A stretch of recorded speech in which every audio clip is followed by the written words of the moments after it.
সূরা কাউসার 11 বার পরে পানিতে ফু দিয়ে ঘরে ছিটিয়ে দিলে কি হয়, এই আমলটা যদি আপনি জানেন তাহলে আপনি কখনো এই আমলটা ছাড়বেন না। সূরা কাউসার হচ্ছে পবিত্র কোরআন কারীমের ছোট্ট একটি সূরা। 114টি সূরার ভিতরে 108 নম্বর সূরা হচ্ছে সূরাতুল কাউসার। মাত্র 3টি আয়াত রয়েছে সূরার ভিতরে। যদিও সূরাটি ছোট্ট, তবে এর ফজিলত অনেক বেশি। আপনি যদি সূরা কাউসার 11 বার পড়তে পারেন, কিভাবে আমল করবেন আমি বলে দিব, তবে কি কি উপকার পাবেন সেটা আমি বলে দিচ্ছি। নাম্বার 1, 1 নাম্বার হচ্ছে এই আমলটা করার মাধ্যমে আল্লাহ তাআলা আপনার ঘরের সকল অভাব দূর করে দিবেন। দ্বিতীয় নাম্বার হচ্ছে আল্লাহ পাক রব্বুল আলামিন আপনার ঘরের ভিতরে বরকত দান করবেন। এবং 3 নাম্বার হচ্ছে দুশ্মন থেকে আল্লাহ তাআলা আপনাকে মুক্তির ব্যবস্থা করে দিবেন। এবং 4 নাম্বার হচ্ছে আপনার জানমাল নিরাপত্তার ব্যবস্থা করবেন আল্লাহ তাআলা। এবং 5 নাম্বার হচ্ছে হাউজে কাউসারের পানি আল্লাহ তাআলা আপনাকে দান করবেন। কেননা এই সূরা কাউসারের ভিতরে ইন্না আতাইনাকাল কাউসার, হাউজে কাউসারের ব্যাপারে আল্লাহ পাক রব্বুল আলামিন বলে দিয়েছেন যে এটা নবী সাল্লাল্লাহু আলাইহি ওয়াসাল্লামকে আল্লাহ তাআলা হাদিয়া দিয়েছেন হাউজে কাউসার।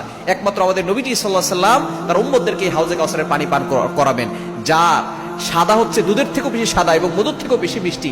একবার যে পান করবে 500 বছর ধরে তার কোনো পানি তৃষ্ণা লাগবে না। এটা আপনি কিভাবে আমল করবেন? এই আমলটা হচ্ছে আপনি প্রথমে ওযু করে আপনি 3 বার দুরূদ শরীফ পড়বেন।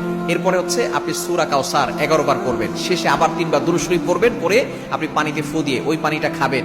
দেখবেন আল্লাহ পাক রব্বুল আলামিন আপনাকে সুস্থ করবেন এবং ঘরের চারকোনা ছিটিয়ে দিবেন। ওই ঘরের ভিতরে অভাব থাকবে না, ঘরের ভিতরে অভাব দূর হয়ে যাবে, বরকত চলে আসবে এবং দুশমন কোনো ক্ষতি করতে পারবে না। কেননা এই সূরাটা এমন সময় নাজিল হয়েছিল নবীজি সাল্লাল্লাহু আলাইহি সাল্লামকে যখন